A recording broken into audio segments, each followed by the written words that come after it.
amíg az embereknek így kell élni a megélhetését, addig teljesen hiába mondogatjuk ezt, hogy ezt tegyél meg, azt tegyél meg, annyit járjál konditerembe. Hát most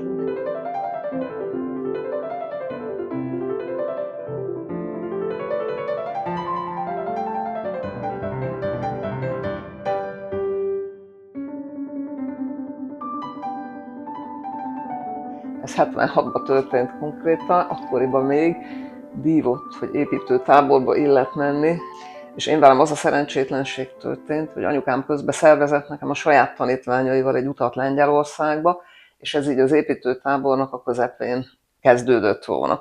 Vissza kellett valahogy jönni. Ez alsó pél volt ez a hely, a világ vége volt akkoriban, tehát egyáltalán reggel 5-kor a pécsi vonathoz semmiféle tömegközlekedés nem volt. Úgyhogy ez történt, hogy az egyik műszakis fiú nagyon kedvesen felajánlotta, hogy bevisz motorral. Hát én nagyon féltem előtte, már egész éjszaka nem aludtam. És tudod, hogy van ez, hogyha az ember így valamitől szorong, akkor az egy ilyen kicsit ilyen önbeteljesítő dolog. Úgyhogy hát bizony behúzta a küllő a lábamat. Vérzett rendesen, és aztán így az ember ebbe belekábult, aki már volt kicsit is ilyen vérvesztéses súg, azt tudja, hogy milyen, hogy ilyen kellemes eufóriával látod a világot, meg se ijedsz, mert hogy nincs már az agyadban annyi kraft, hogy megijedj. Igen, és akkor meddig voltál kórházban akkor? Hát 3 hétig. Ez egy masszív volt. És akkor szerettél bele az orvoslásba, vagy akkor érintett meg? Igen. Hogyha így segítenek rajtad, akkor nagyon meg tud érinteni, hogy ez milyen nagyszerű dolog. Lenyűgözött ez a profizmus. A könyvedben arról van szó, hogy előszörre nem vettek fel az orvosira. Ez valóban így volt? Igen, ez így volt, hogy én ilyen kapkodós fajta vagyok, és nem figyeltem oda az előjelekre. És ugye akkoriban nem a 120 pontos felvételi rendszer volt, hanem 20 pont, nem lehetett veszíteni belőle. És akkor a fizika példák, azok ilyen fokozatos, nehezedő példák voltak. Azt gondoltam, hogy fú, hát én annyira nem vagyok ebben jó, az 5-ös, 6-os az már valószínűleg fog gondot okozni. És akkor átszaladván az elején a könnyű részeken ilyen buta figyelmetlenségi hiba, hát nem engedheti meg az ember magának, úgyhogy ez bizony így volt. Orvosi pályádon volt olyan, amikor a figyelmetlenségnek meg kellett fizetned az árát? Én nem ismerem fel a saját hibáimat, tehát én nem tudok erre emlékezni, hogy én valamit így elfigyeltem volna, de azért mit tudom én, 38 év hosszú idő, hát előfordulhatott. A hibáidról utólag vagy kapsz valamilyen visszajelzést, vagy áll valamilyen következménye. Ha nincs visszajelzés, nincs következmény, akkor nem nagyon megy. Ezért nagyon rossz például a sürgősségi osztályoknak ez a jelenlegi koncepciója. Egész egyszerűen nincsen visszacsatolás, tehát ők csinálnak valamit, és utána nem tudják, hogy mi történik a beteggel. Sajnos Magyarországon egyébként nagyon rossz a munkakultúra, tehát nálunk az ilyen bűnbakkeresés, hibáztatás, stb. Ez nagyon megy. Az a típusú, ami Nyugat-Európában van, hogy jól csináltad, de, és akkor megmutatják neked, hogy esetleg mit lehetett volna másképp, vagy még jobban, anélkül, hogy bűntudatnak a súlyát viseljed. Ez a magyar munkahelyeken, amennyire én látom, nem nagyon van, pedig nagyon fontos. És én nem úgy fogalmaznám meg, hogy siker vagy kudarc, hanem úgy fogalmaznám meg, hogy azt az eredményt kaptad, amire számítottál, vagy nem. Ha nem, akkor nem kudarc, de akkor nézed meg, hogy hogyan lehet legközelebb másképp.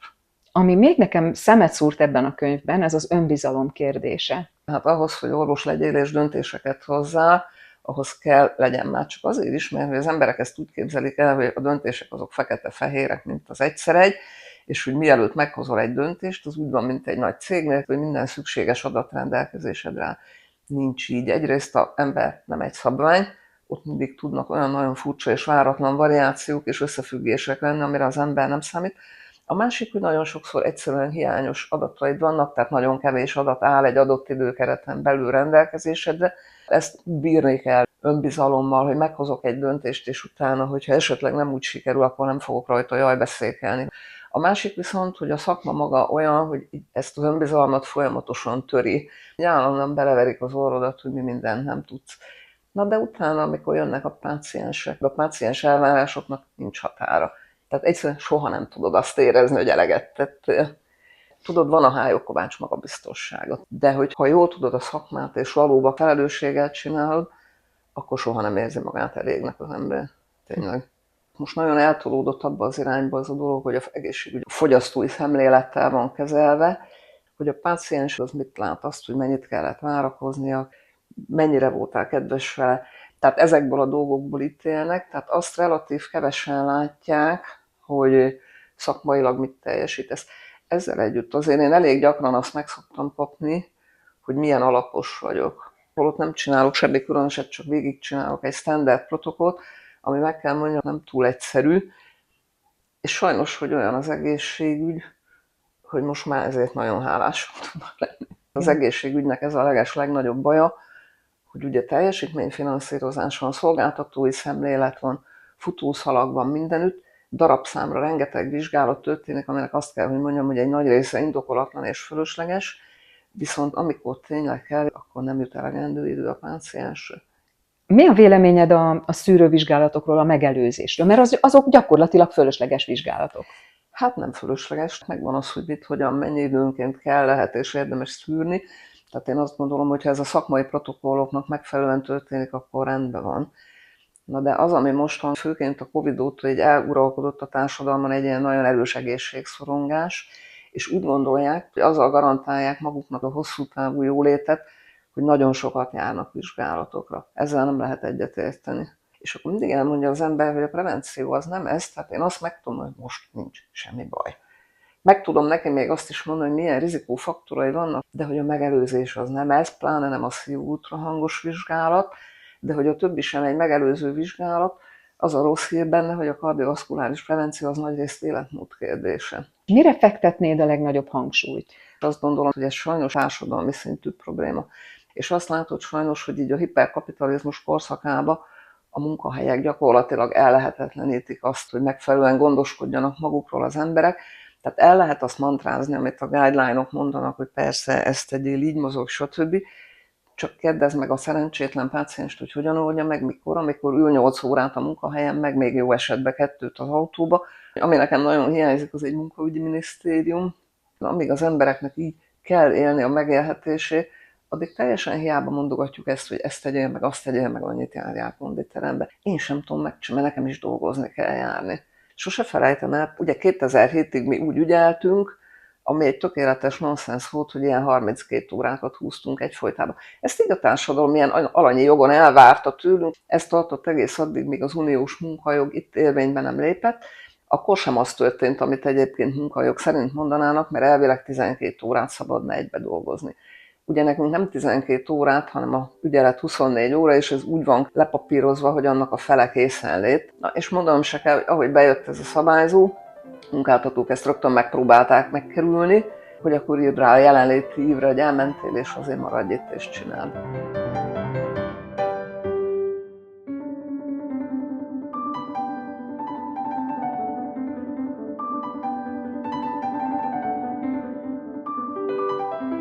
Pár évvel ezelőtt ez volt a nagy paradigma, hogy ugye a szívérendszeri betegségeknek az alapja az az érelmeszesedés. Na, aztán megjött a 3 új fogalom, az anoka, inoka, minoka, ami azt jelenti, hogy infarktus, koszorúérgörcs és koszorúér vérellátási zavar, koszorúér szűkület nélkül. Mert hogyha elég stresszes vagy, akkor a koszorúérek össze tudnak húzódni, és pont ugyanazt tudják csinálni, mint a messzesér szűkület.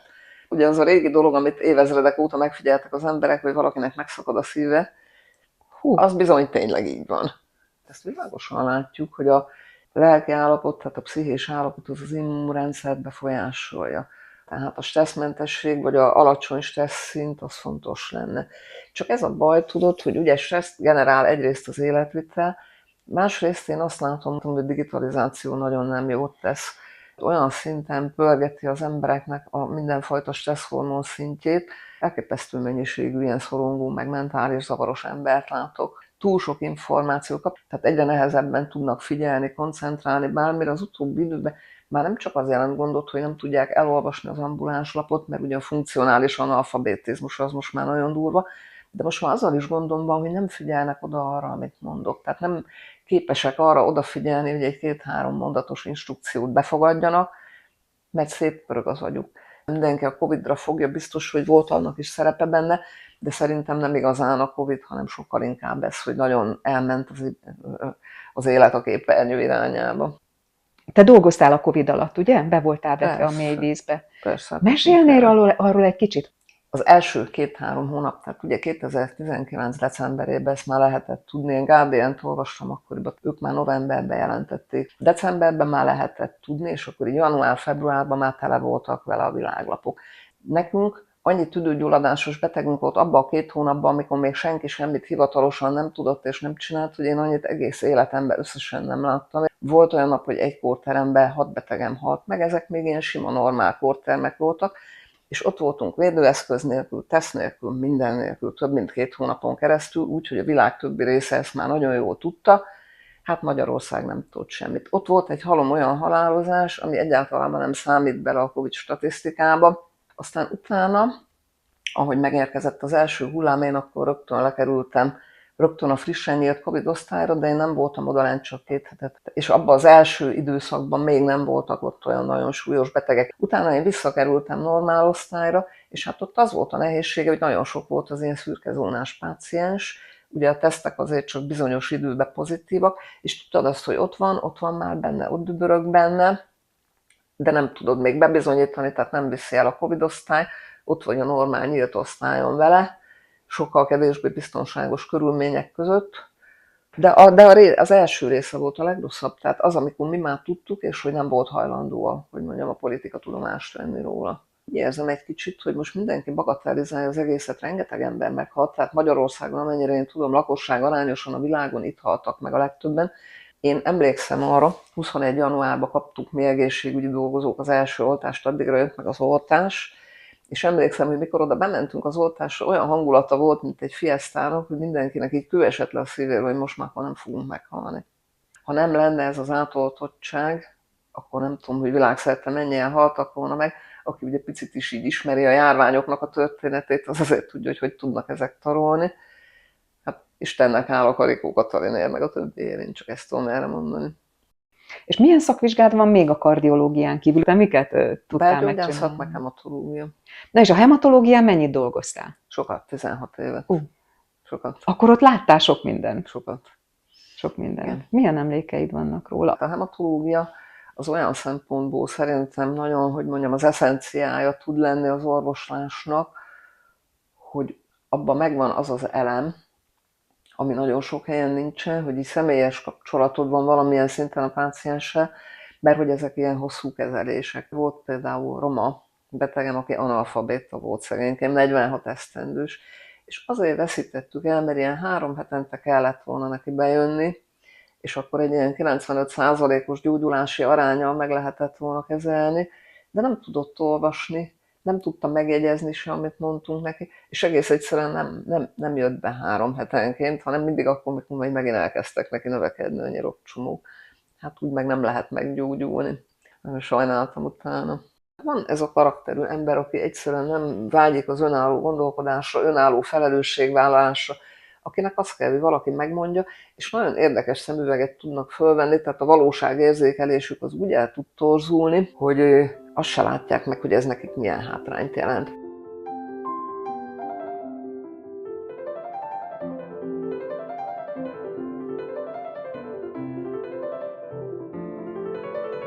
Mikor tanultál megírni, olvasni? Hát írni szerintem én is iskolába tanultam, mint mindenki, de az olvasás az úgy jött, tudom, én már 4 évesen tudtam olvasni. Utána a gyermekem ugyanezt. Ez genetika lehet? Hát ez a képolvasás, tudod, tehát vannak olyanok, akik betűnként olvassák a szavakat, és vannak olyanok, akik a szóképet látják, az sokkal gyorsabb. Mi ilyenek vagyunk. Biztos, hogy egy ilyen adottság. Ugye ez így sokkal gyorsabb, mert nekem 1 oldal 1 perc. Hetente több 100 oldalt olvasok. Mióta dédelgeted magadban az írást? Mármint Hát én ezt nem dédelgettem, tehát én mindig írtam valamit, fogalmazások, iskolai újság. Emlékszem például, amikor ballagtunk általános iskolából, akkor én írtam meg ilyen csasztuskákban 8 évnek a történetét, és azt adtuk elő. 2 dolog kellett hozzá, egyik, hogy valami foglalkoztat, a másik meg, hogy legyen időm, mert ugye az orvoslás az nem sok időt hagy. Ott is azért volt olyan, mit tudom, emlékszem, egyszer ügyeletben ilyen nagyon fáradt voltam, és akkor ez így jött, hogy így leültem és írtam egy versit erről. fontos volt az, hogy valaki olvassa is? Tehát, hogy Nem, és kiadják? ezeket nem is adtam oda senkinek. Hát úgy kezdődött, hogy így elkezdtem ilyen szisztematikusabban írni, hogy ugye a Covid-nál azért ott volt egy ilyen lezártság, tehát nekünk ugye végig kellett dolgozni, tehát az megvolt, de nem mertem találkozni a családdal. És hát akkor nagyon dühös voltam a járványkezelés miatt, tehát elkezdtem Covid naplót írni, hogy ne felejtsem már el, hogy mik történtek. Idegesített is, hogy ilyen rossz hangulatú napló részletek voltak ezek, hogy nem szeretem ezt, tehát jobban szeretem a pozitív hozzáállást. Hát és akkor így ez jött, hogy akkor más típusú dolgokat írogatok. Kifejezetten ennek a fajta történetnek ez volt a motivátora, hogy jó, hát ne azzal foglalkozunk, majd mi a rossz ebbe, hanem hogy azt az oldalát nézze már az ember, amit szeretek benne, meg ami jó benne. A Covid napló most hol van? Szigorúan titkos. Nem azért, mert személyes, hanem azért, mert nekem nem hiányzik, hogy aztán utána kössenek. Hogyan jutottál odáig, hogy na, akkor legyen ez egy összefüggő történet? Nem volt ez egy elhatározás, tehát ez így megírta magát. Teljesen kívülállóként csöppentem most ebbe bele, és én szerencsés voltam az Animusszal, mert szerintem ez a kiadó annyira nagyszerű, hogy mindenfajta segítséget megkaptam tőlük. Hogyha egy könyv jó, akkor az a kiadónak üzlete. Az a kérdés, hogy tudsz-e nekik olyan minőséget mutatni, érted, amiről úgy gondolják, hogy megéri. Ha tudsz, akkor neked ez egy filléredben nem kerül. Ez úgy volt, hogy nem nagyon tudtam, hogy hogyan lehet egyáltalán kiadókhoz eljutni, és miután semmilyen kapcsolatrendszerem nincsen a könyves világban, hogy valamiféle olyan embert kéne megkérdezni, aki tud ebbe segíteni. És akkor én írtam a Tóth Krisztinának. Ő egy nagyon nagy név. Ő az egyik legnagyobb bunk. Ez most a legutóbbi könyvet, csak ezt mutatom neked. Szóval a Tóth Krisztát kerestem meg, és az ő oldalán egy lektor jelentkezett, tehát mint kiderült, ez a lány az ő marketingese, és ő felajánlotta, hogy segít. És hát akkor vele dolgoztunk egy darabig, és ő adott egy ilyen címlistát, és akkor az első 3-nak beküldtem. És akkor a 3-ból az Animus, pontosabban szólva, hát ők a centrál kiadói csoport, ők így postafordultával gyakorlatilag válaszoltak, hogy belenéztek, és hogy még egy kis idő kell nekik, amíg foglalkozni tudnak vele, de nyugodjak meg, mert hogy fognak vele foglalkozni. Úgyhogy nekem ez így viszonylag gyorsan ment. Mindent ők csinálták, sőt, mi több, a címet is a Zsófi adta, a főszerkesztőt. Tehát eredetileg nem ez volt, eredetileg az volt a cím, hogy Orvosok világa. Úgy tudom, hogy készül a második könyved. Hát az már ilyen 2/3 készültségben van, meglátjuk majd, hogy mi lesz belőle. Ugye ez egy bonyolultabb történet lesz. Ez egy ilyen, hogy mondjam, kicsit inkább ilyen patchwork jellegű, tehát egy ilyen 4 szálon futó, 2 narrátorral. Én inkább ilyen epizódszerűen írok. Maga az írás az nagyon könnyű, nekem a cselekményszálat összerakni az a nehezebb. Itt egy ilyen újfajta irodalommal kísérletezem. Nagyon széttöredezett az embereknek a figyelmet. És egész egyszerűen a mai ember nem tud már rá odafigyelni. Tehát ez egy nagyon tudatos szerkesztés, egy kicsit úgy kell csinálni, hogy a beszélt nyelvnek nagyjából kövesse a tempóját. A másik, hogy minden érzékszernek adjál valamit, legyen benne valami a vizuális környezetről, szagok, hangok, stb. És mindig legyen az meg benne, hogy milyen érzelmekkel, gondolatokkal van az, aki beszél. Tehát én úgy gondolom, hogy egy újfajta szépirodalomnak efele kéne menni, hogy nagyon erős történet, és egyszerű nyelvezet. Neked elárulom, hogy én már ebbe a könyvbe trilógiába gondolkodom, tehát ezt a másodikat, ezt már 2/3 részben megcsináltam, de a harmadiknak a terve is már megvan a fejembe, és ez még mindig ugyanaz a csapat és ugyanaz a társaság. Nem árulok el vele titkot, hogy én ezt 23-ba írtam, csak a kiadó találást tartott ilyen sokáig. Mi az, amit a legjobban élvezel mostanában? Ugye ez 3 szerep. Író, orvos, családanya.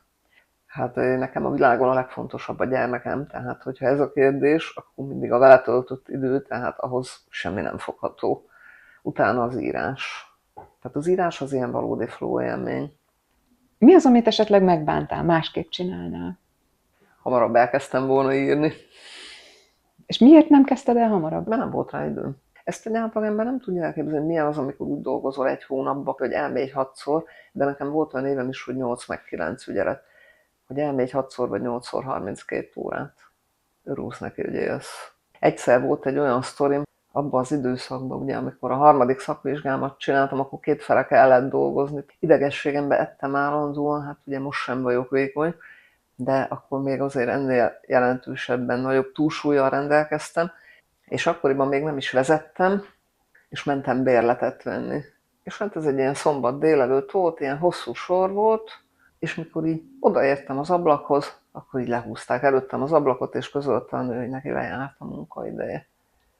És én életemben akkor először éreztem azt, hogy én most így megütnék valakit, és akkor így álltam, de egy ilyen nagy rózsaszín pufidzsekén, most képzelj el egy ilyen tényleg nagy darab embert ebben a nagy rózsaszín pufidzsekén, és mondtam neki, na gyere ki. Nem tudom, ijesztő lehettem, vagy valami, mert mellettem állt egy ilyen párhuzamos sor, így mindenki így elcsendesedett, és a másik sorban nagyon gyorsan előre engedtek, a nő meg így hátra húzódott. Ott nem tudom, tehát még az is lehet, hogy elvesztettem volna a kontrollt, akkor már nem tudom, én 4 vagy 5 éjszaka zsinórban nem aludtam. Úgyhogy ezt nem tudja elképzelni, aki nincsen benne, hogy milyen. Miért gondolják azt, hogy mi olyan emberek vagyunk, akinek a alvásra nincs szüksége, és anélkül is tud működni? Szerinted? Teljesen nonsens. Egy fokkal most jobb, hogy legalább 24 óra után haza lehet menni, de 24 órát eleve nem szabadna, ezt ugye úgy hidalják át, hogy azt mondják, hogy ez nem munka, hanem készenlét. Erre az egyik kollégám ilyen elég cinikusan megjegyezte, hogy akkor ezt minek nevezzük fogvatartásnak, mert tényleg, mert nem mehetsz haza, nem pihenhetsz, stb. Tehát megvan a 24 óra, és utána nincsen csak a következő 24 szabad, tehát nincs arról szó, hogy pótoltad azt a kiesett éjszakán. Vannak-e az íráson kívül még más vágyaid? Mit szeretnél még elérni? Szabadidőt. Megélni? Szabadidőt. Szeretnék 65 lenni, és részleges szabadidőt. Tényleg nekem világéletemben ebből volt a legkevesebb, ez az, amire a legeslegjobban vágyom.